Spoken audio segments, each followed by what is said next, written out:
Imagine this. You're standing in the shower, warm water flowing over your shoulders and shimmering sheets, like liquid glass falling from some unseen heaven above you. Steam rising around your face, softening the edges of the world until everything feels distant, muted, almost suspended in time. And for a moment, the world outside doesn't exist. No deadlines, no responsibilities, no noise, just you and the steady rhythmic heartbeat of the water striking the tiles. It is supposed to be peaceful, a sanctuary, a reset button for the mind, a place where nothing dramatic is happening and nothing emotional is required of you. Just a small slice of your day where you should be able to relax and simply be. And then, like a shadow sliding across the sun, something shifts. It starts quietly, a flicker, the softest ripple in your awareness, a single loose thread tugged somewhere deep under your mind. You don't even notice at first because there are no warning signs. And then the thought steps forward, bold, uninvited, unapologetic. An old argument, a conversation that should have died years ago, a disagreement you thought you buried, a moment you wish you handled differently, a memory that sits in the basement of your mind, waiting patiently for that exact moment when your guard is down. And suddenly, crack, your entire inner world is hijacked. Your heart rate surges, your jaw locks, your breath changes, your shoulders, which were soft and loose just moments ago, tighten as if bracing for impact. That warm shower disappears. The steam, the water, the calm, it's all gone. Because you are no longer here. Your mind has pulled you straight back into the past. You're not remembering the argument. You're inside it again, living it, feeling the same anger, the same embarrassment, the same frustration, the same emotional gravity pulling you back into the moment that has no power unless you give it power. And you have.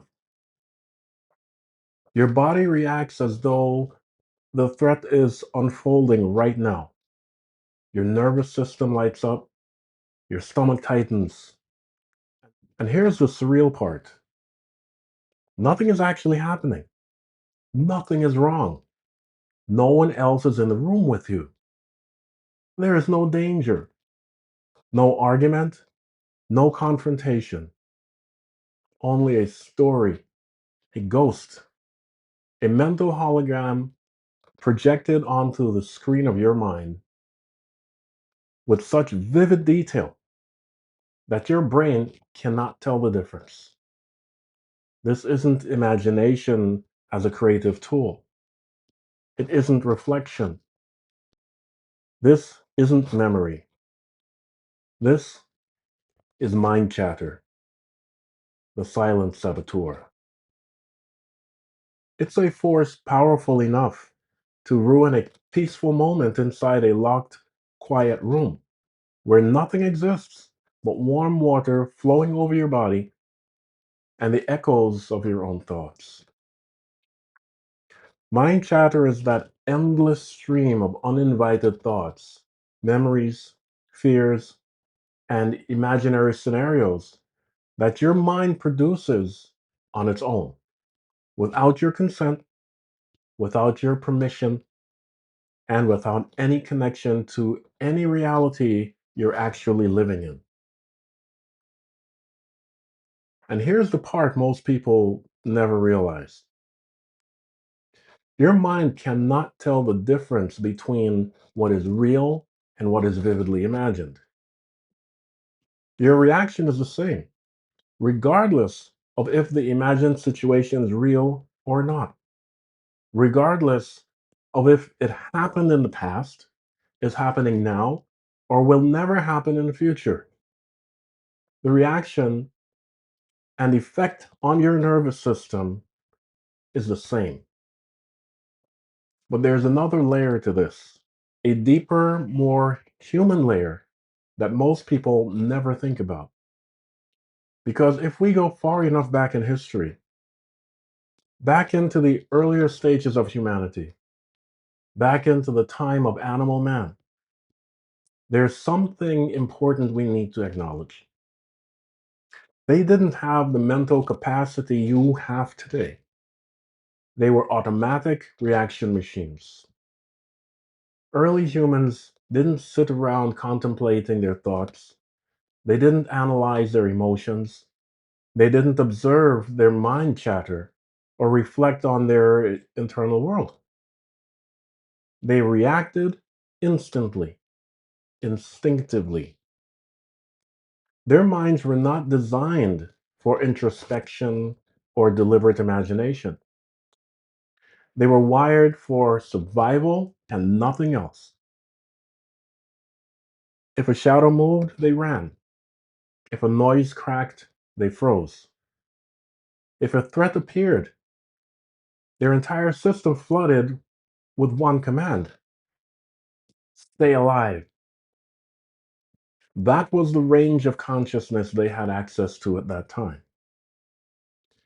But humanity didn't stay there. We evolved.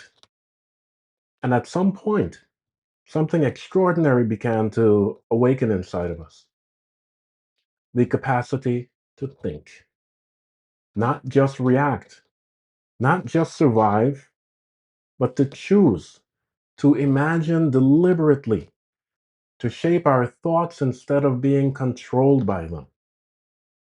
We develop the ability to direct thoughts instead of being dragged by them. But here's the tragedy, the part of the story that explains why people suffer today. We evolved the ability to consciously choose our thoughts, but we were not taught how to cultivate that ability. And in many societies, people are discouraged, sometimes through fear and violence, to don't think, just do as you're told. No one teaches you how to control your imagination. No one teaches you how to direct your thoughts. No one teaches you how to quiet the noise in your mind. No one teaches you how to control your fears on the screen of your mind and rewrite the story. Our education system teaches multiplication, grammar, geography, and how to pass exams. But it does not teach how to focus, how to manage emotions, how to regulate your nervous system, how to stop catastrophizing, how to direct your imagination deliberately, how to silence the internal noise, or how to choose thoughts that improve your life.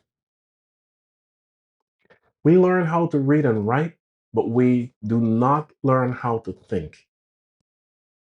We learn how to memorize facts, but not how to master our mental experience. We learn how to function in society, but not how to command the mind that guides us through it. So, what happens? The ancient survival brain, the same one your ancestors used to avoid predators, is left to run the show without guidance, without training, without direction. And an untrained mind, an undisciplined imagination is like a wild horse. It's powerful, it's beautiful, It's capable of incredible things, but it can be dangerous if it hasn't been tamed. It will run wherever it wants, bolt at every noise, panic at shadows, invent dangers that aren't even there, and drag you with it, leaving you feeling powerless, exhausted, and confused about why your emotional life feels so chaotic. But the mind is not the enemy, it is the battlefield. The imagination is not the enemy, it's the cannon. The thoughts are not the enemy, it's the ammunition. The lack of training about how to tame and use the mind, that is the enemy. You are living with a nervous system built for ancient danger and a mind capable of modern creation. Yet, no one ever gave you the instruction manual to bridge the two. That's why mind chatter feels overwhelming. That's why negative thoughts seem automatic. That's why imagined fears feel so real. Because the wild horse has been running your life. Instead of you riding the horse, your horse has been riding you. You can't unsee that now, can you? And it's not a pretty sight, is it? But don't be discouraged. Once you learn to guide it, once you take the reins with intention, once you train your imagination instead of being trained by it, everything improves. The horse becomes a partner. The mind becomes an instrument. The imagination becomes a creative force. Thoughts become choices, not predictable reactions. And your mind becomes something you can navigate, shape, and ultimately master. Because those entities, organizations, people, and forces that profit from your untrained mind will no longer have any grip over you. You'll stand sovereign and free from external manipulation because you'll stop being an automatic reaction machine and become a dedicated creator of your own experiences.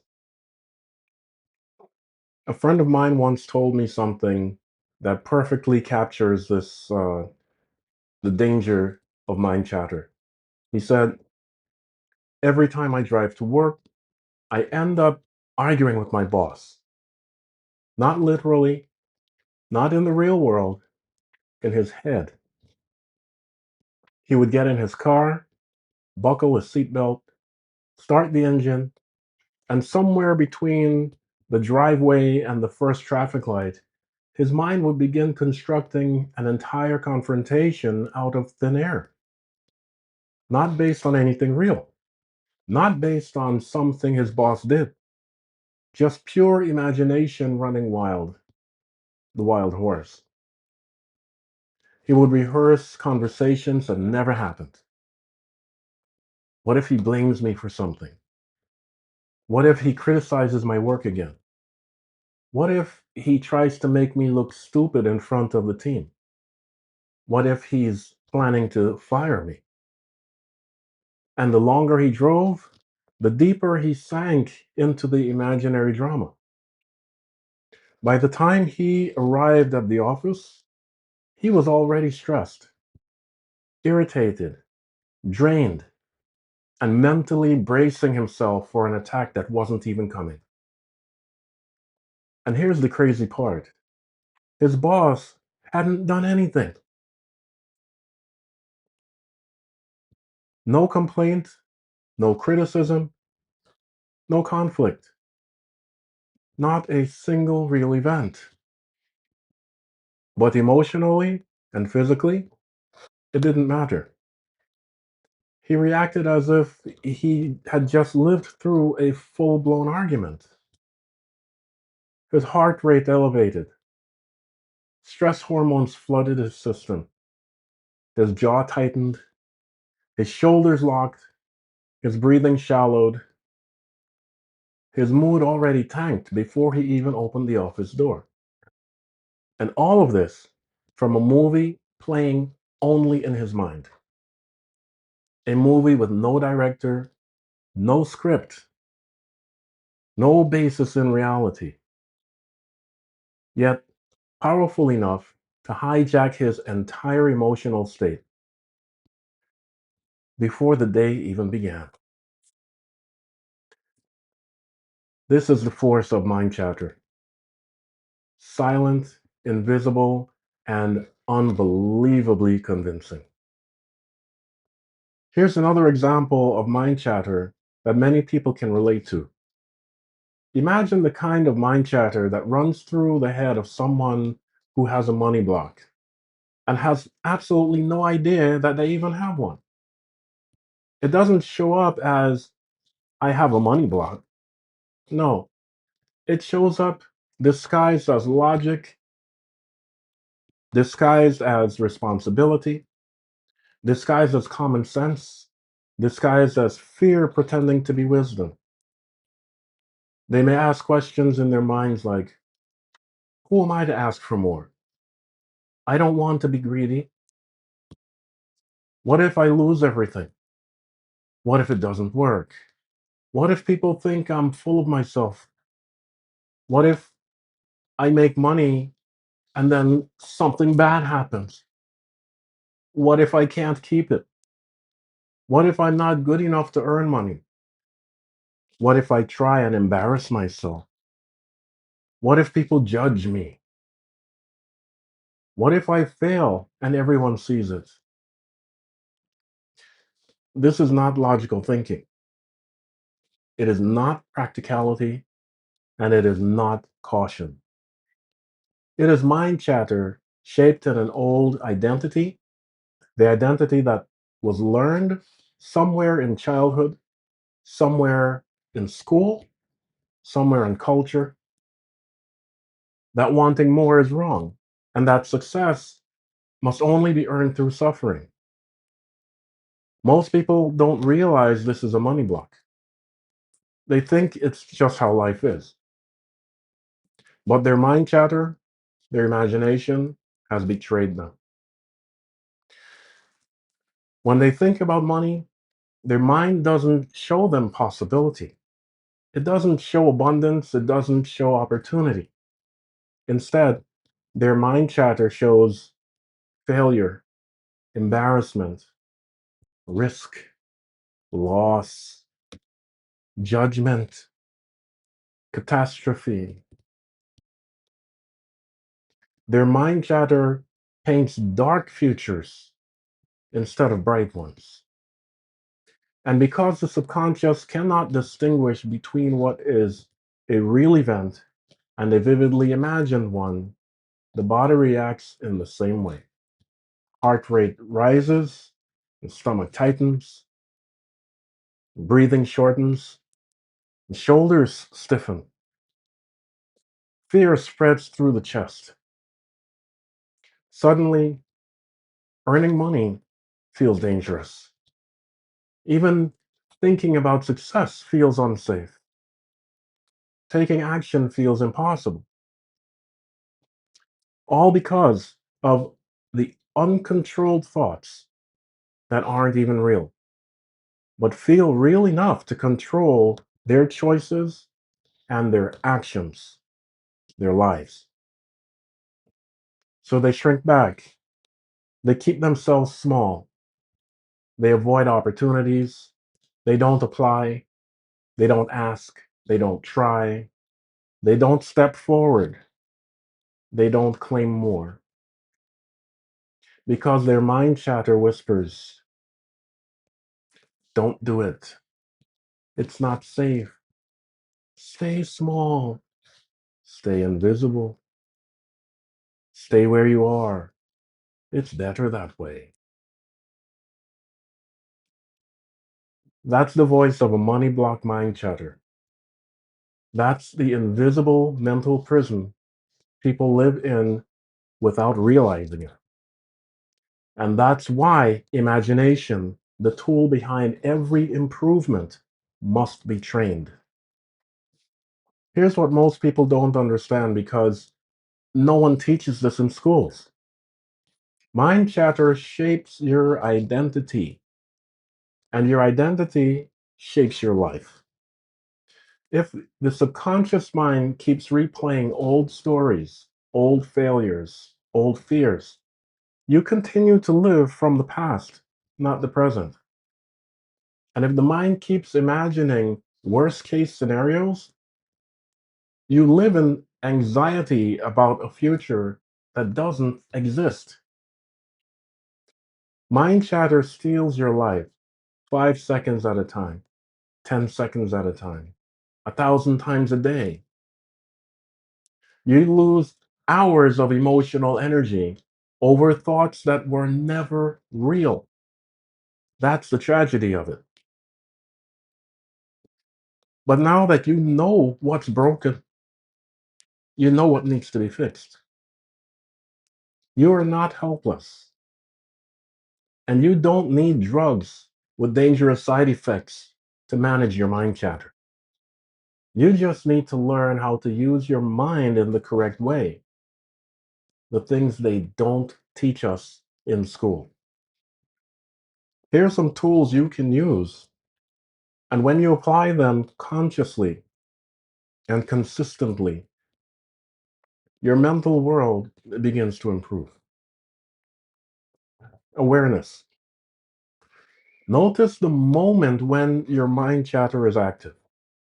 Most of the time, you'll not notice when it starts, but you can catch it in the act, and that is just as valuable because you need to know what is broken in order to know what needs to be fixed.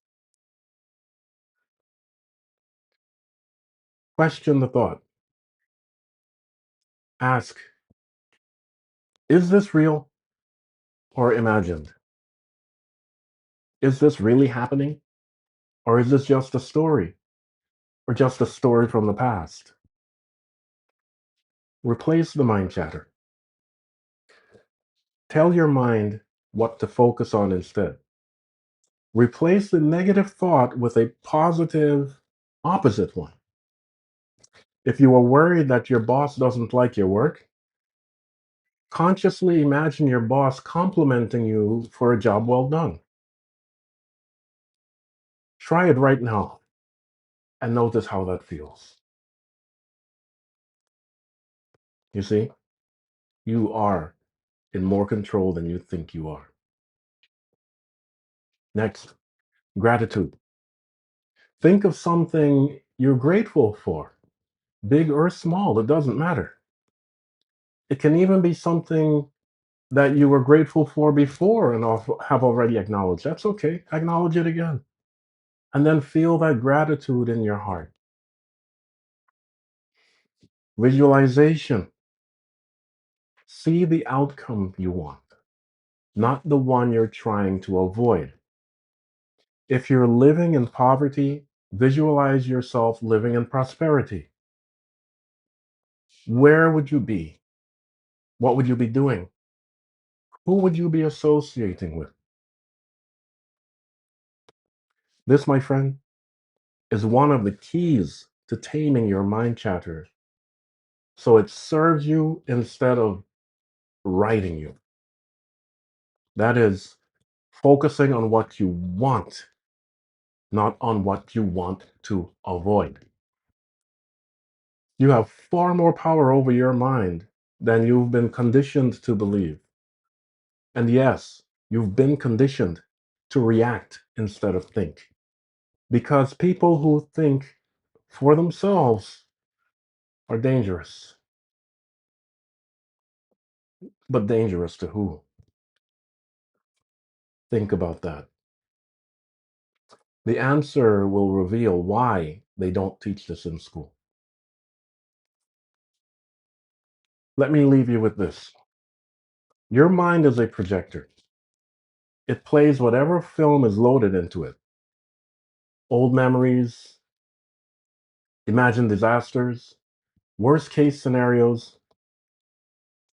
random emotional noise that has nothing to do with right now. But here's what most people never realize. You are the one holding the reel. You choose what plays. You choose the story. You choose the narrative. You choose the emotional reality you live in every single day. And the moment that you begin directing your inner world, your mind, your outer world will begin to improve as well. Mind chatter may be automatic, but you're not powerless. You're the director, not the audience. You are the one in the projection booth with your hand on the controls, not the person helplessly watching whatever randomly shows up on the screen. And when you reclaim that role, you take the reins of your imagination and choose your thoughts deliberately. Your life improves to match the improved quality of your thoughts. Because you are no longer just animal man, reacting to shadows and old memories. You're the conscious creator, capable of deliberate thought, deliberate imagination, and purposely chosen mental experiences. No one taught you how to tame the wild horse of your mind until now. That's why I wrote the Human User Manual, to give you those tools, the understanding, the instruction manual for the most powerful instrument you own, your own mind. And now you have everything you need to guide your mind so that your reality can finally improve the way you always wanted it to. Own your mind. And if you want to take this even deeper, if you want to go beyond understanding and actually experience the inner silence, the clarity, the mastery we're talking about here, order a copy of my book, The Human User Manual, from Barnes& Nobles, Amazon, or Apple Books, where you will learn how to own your own mind. And join me in the Patreon extended version of this episode. In that extended session, I'll guide you through a powerful visualization designed to quiet your mind and train your imagination to work for you instead of against you. We'll go through a deep teaching, a longer guided practice, and a full affirmation sequence to anchor the new mental state into your subconscious mind. If the public episode opened the door, the Patreon session takes you straight into the inner chamber. See you there.